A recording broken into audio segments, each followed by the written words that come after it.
everybody, and welcome to today's podcast. My name is Patricia. Welcome.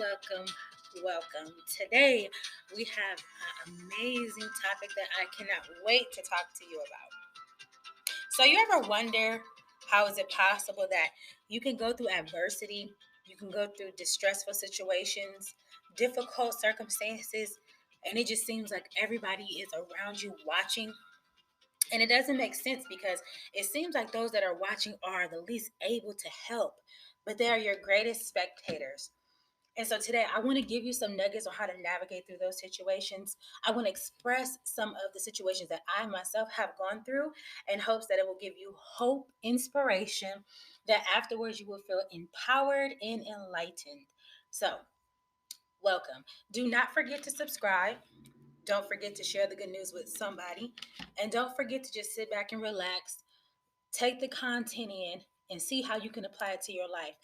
After all, isn't that what wisdom is? Getting instructions or direction and then being able to apply it to your life. And we all need that, especially in this time. So, welcome. So as of today, I think I want to talk to you about your life being a testament, being a testimony. A lot of times we've heard it before, scripturally and biblically, about how a lot of times we can go through tests and trials and circumstances and situations. And in the end, if you pass your test, you'll get a desired result. And sometimes some of these tests are hidden. You don't actually know what's going on, but you just know everything is happening.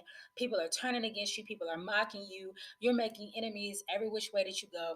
And it doesn't make sense a lot of times, but it seems like the very thing that you are trying to conquer or subdue, or the goal that you are trying to achieve, or the progress you are trying to make is set on the forefront. Don't let people know what you're doing, because these are the people that will sit around and watch you.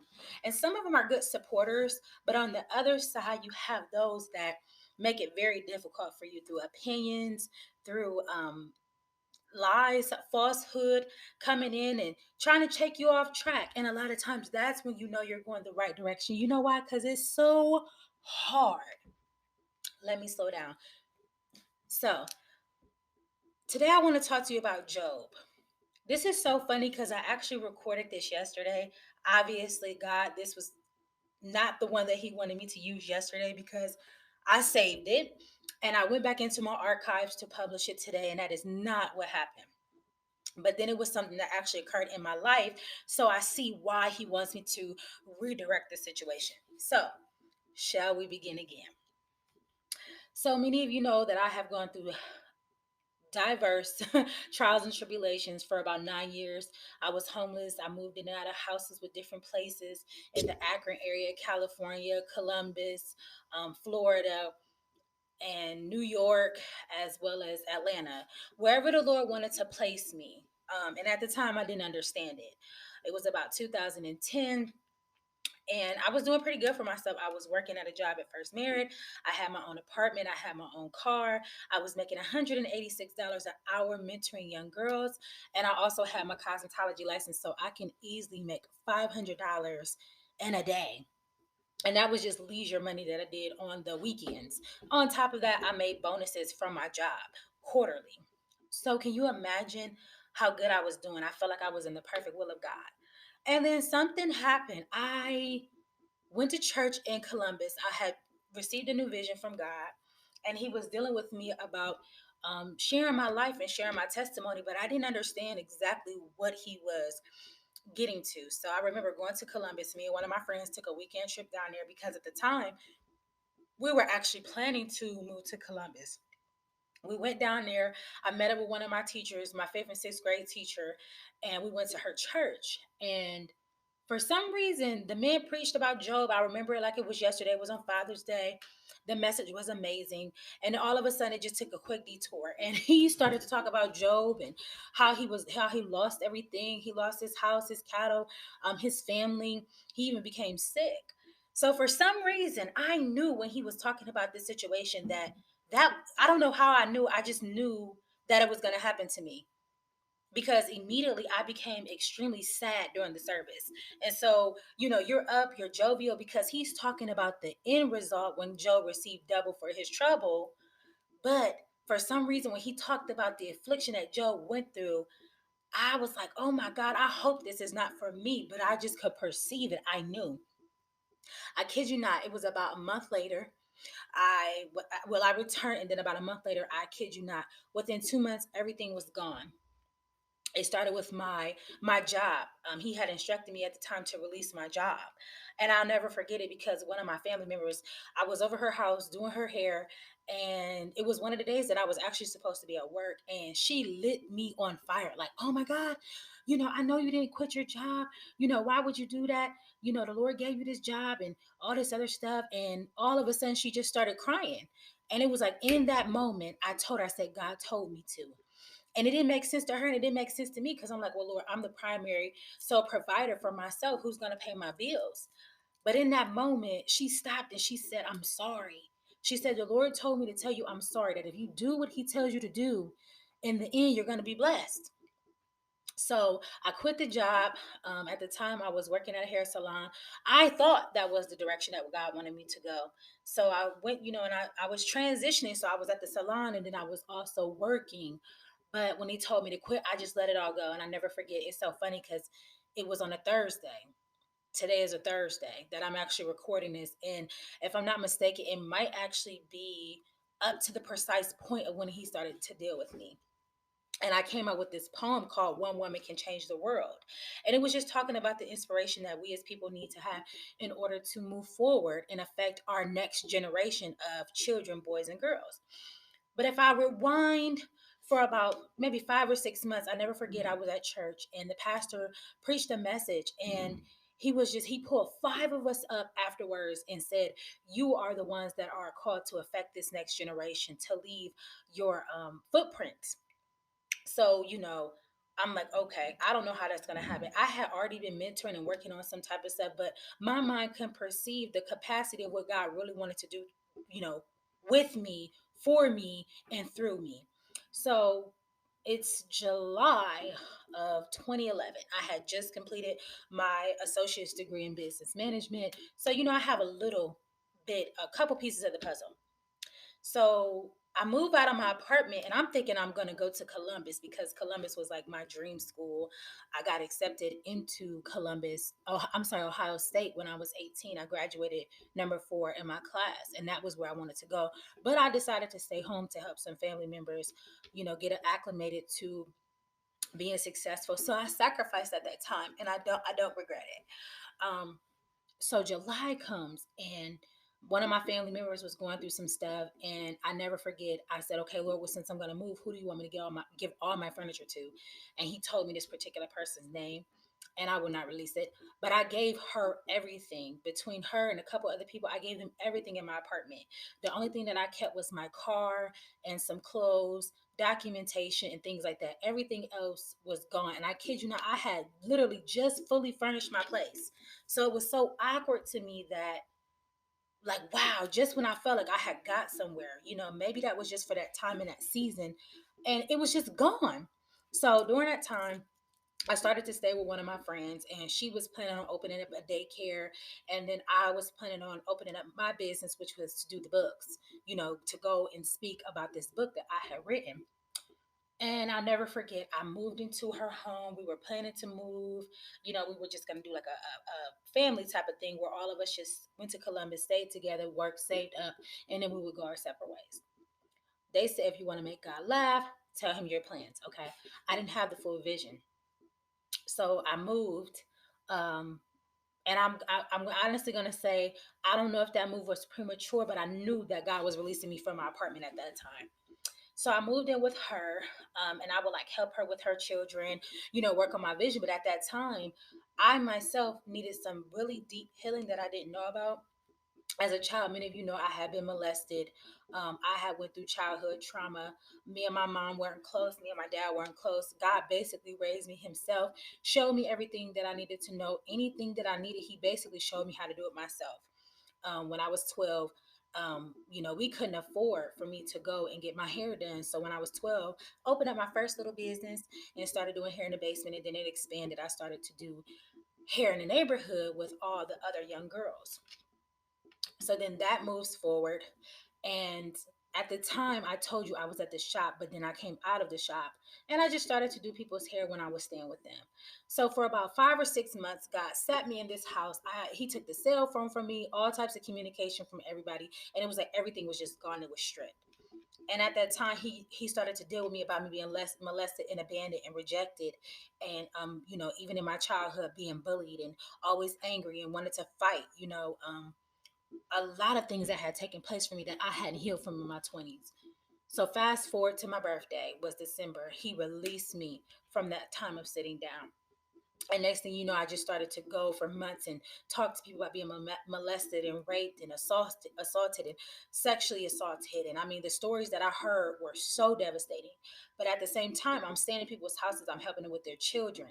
And he would not give me a job. I kid you not. Every time I put my hand to the plow or put my hand to work on something, the people that I was staying with, like, okay, you have to leave, you have to go, you can't be here. I was like, Lord, this doesn't make any sense. Why would you not want me to get my stuff back and myself together? I did not know that was a part of the plan. So it was about a year, and then he sent me back to live with some of my relatives, and he was basically dealing with me about faith, how you don't have to have anything to get what you need. And at the time, I didn't have anything. But he was dealing with me about working on the book. He sent a lady all the way from Arizona, complete stranger.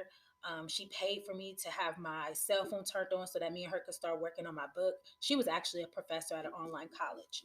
Long story short, of course, you know the enemy is going to attack you anytime you're trying to do anything profound for Christ.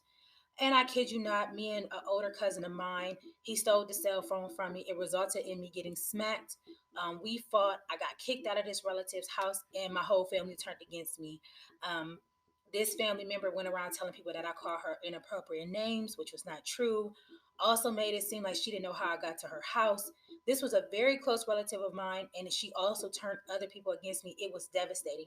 It resulted in me getting kicked out and staying at a battered women's shelter with my mother for the first 2 months, and then my mother moved out. I'm not going to tell her personal story, but we were there together. At the time, everybody was like, you need to testify. Don't let him get away with it. Don't let him smack you, blah, blah, blah. And which actually it took a turn for the worse, because the same people that were telling me to testify were the same people that actually testified on his behalf against me and said that it didn't happen.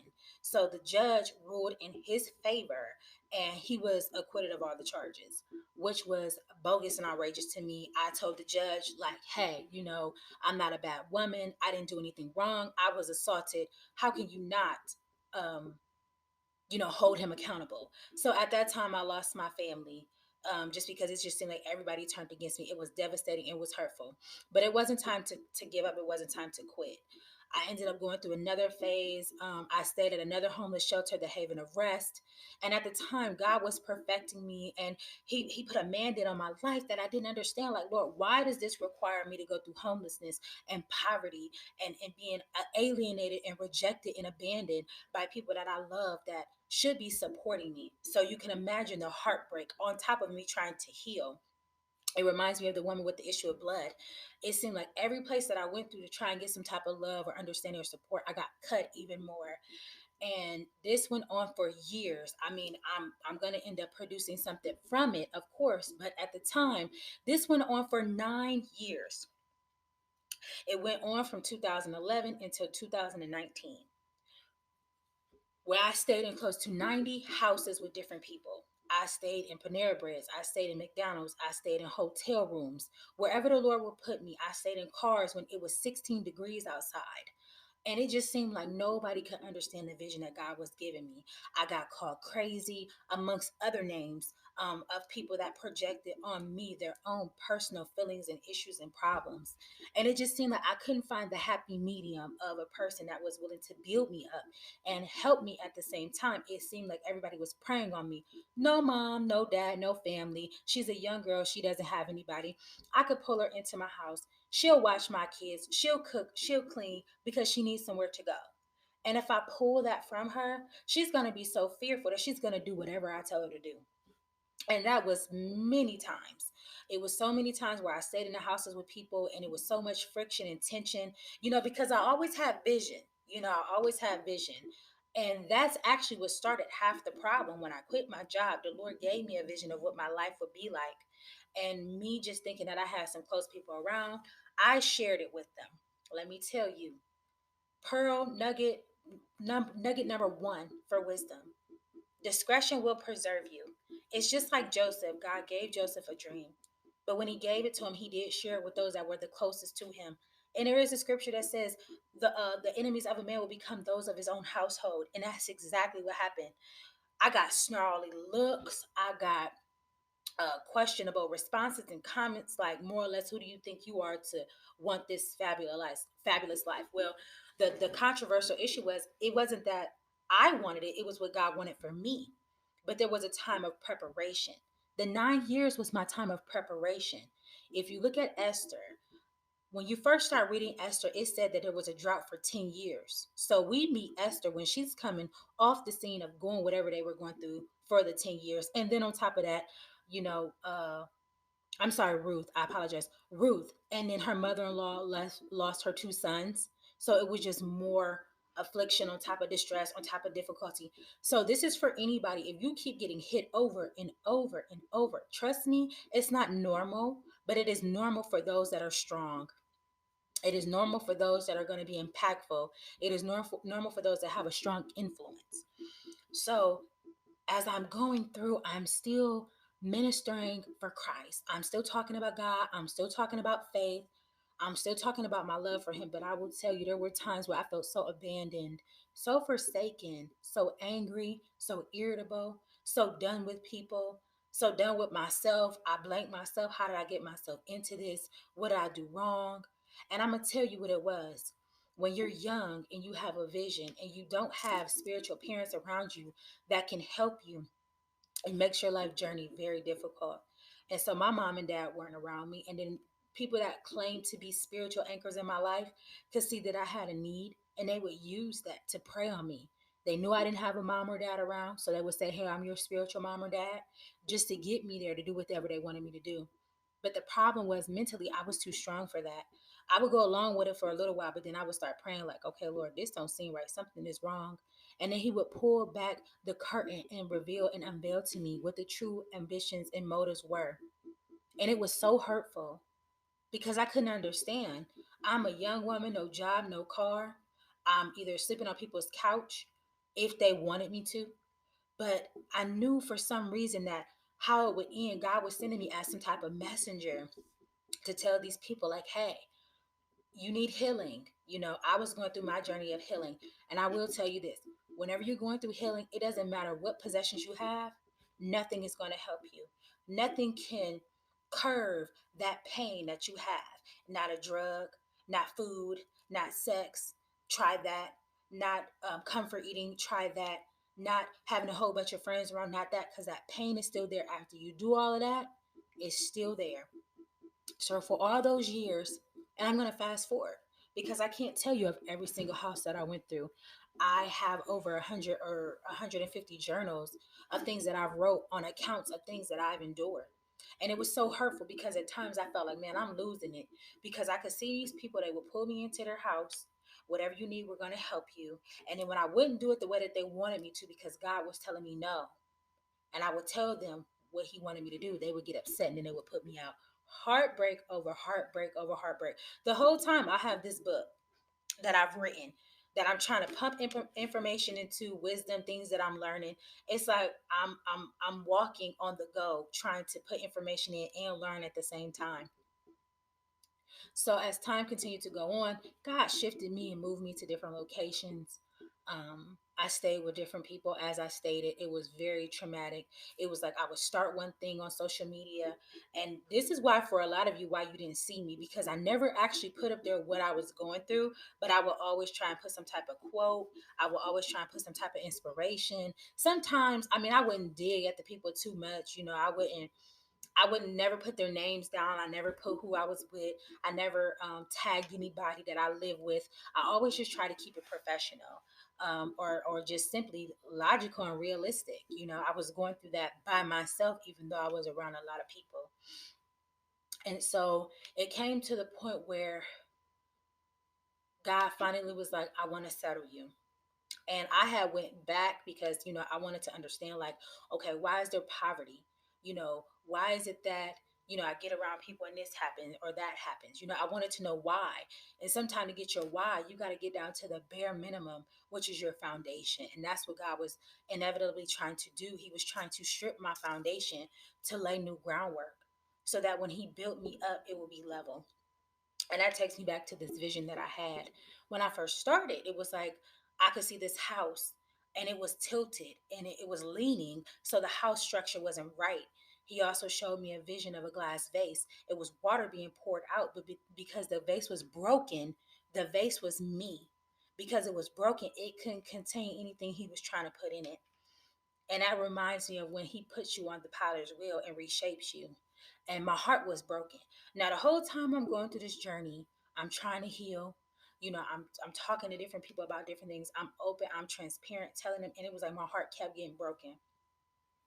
It wasn't until 2000 and let me see, we're in 2021. No, I'm sorry.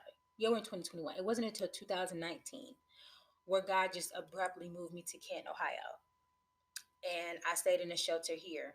I've stayed in about three or four shelters, homeless shelters, and battered women shelters.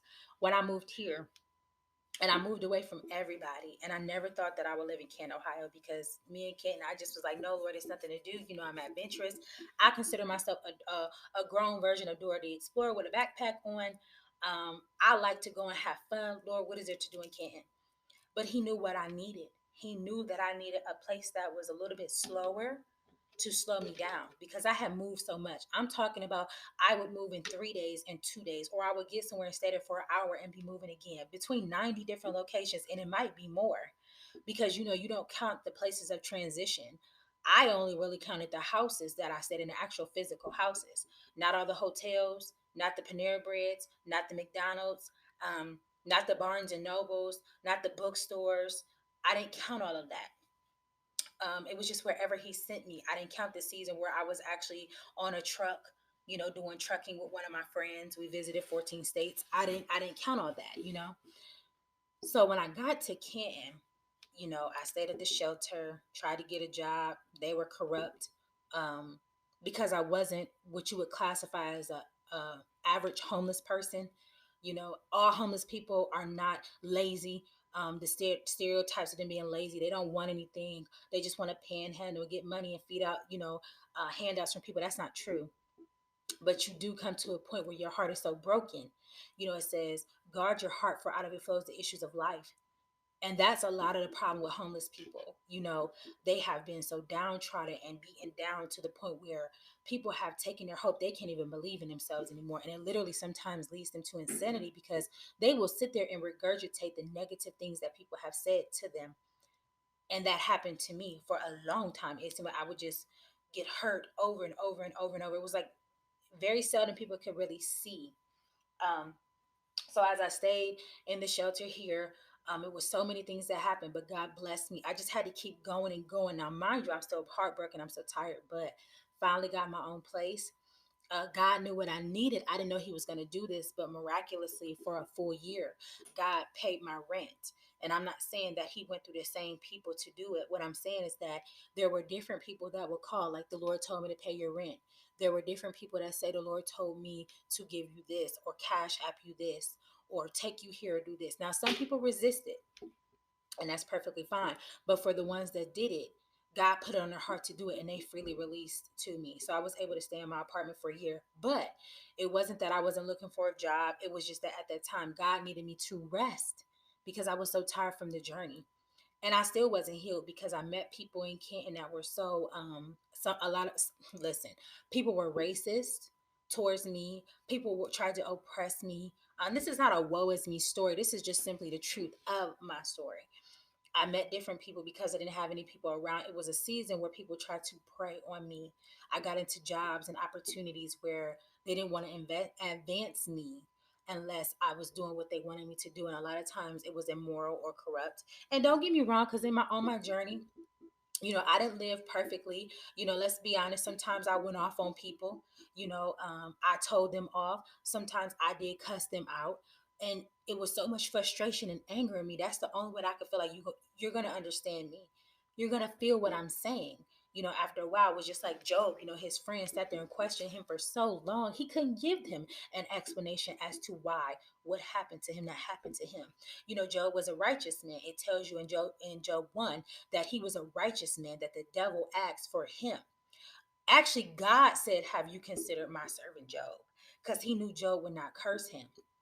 That don't mean Job didn't go through nothing. That's for you people out there that think, oh, because I'm saved and I love the Lord and I'm trying to live like this, I ain't gonna go through nothing. That is not true.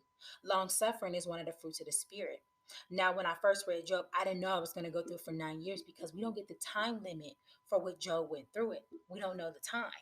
But when I read it, I was like, dang, it was his friends.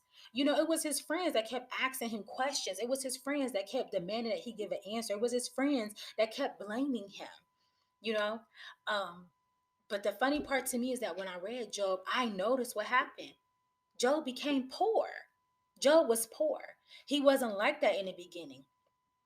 So this is for people that judge people that are poor. It's not always that they've done something wrong. I mean, look at the economy right now. Anybody can be working a job and have a place and just automatically lose everything. It wasn't anything that he did wrong.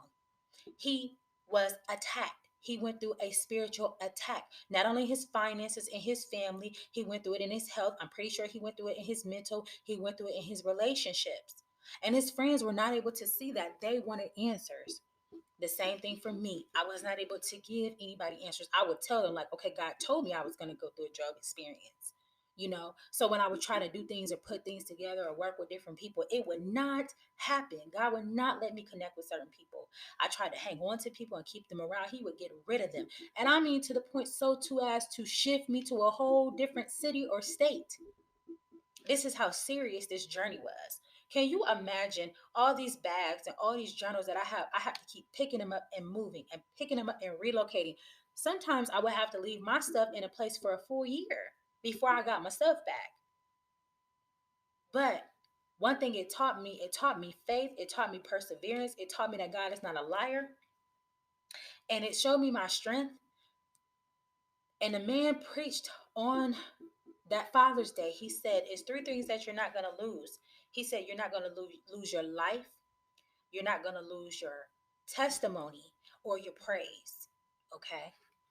With this last season, I'm going to be honest with you. It was so tough for me. I almost lost all devotion to Christ. Because I'm like, Lord, I just keep going through over and over and over. Even though I had my place, I'm like, Lord, it just still seems like there's an access point of something, Lord. I don't know what it is, but I want out of this. So, as I stated, he relocated me to Canton, and I tried to start establishing myself. I held some events down here for free.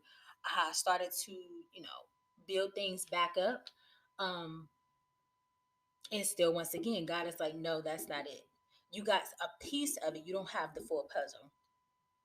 So when COVID hit, well, actually, nobody knew this. I didn't tell anybody this, but I went to Florida um, in 2019. I went to go visit a relative, and it almost resulted in me getting sex trafficked when I visited Florida.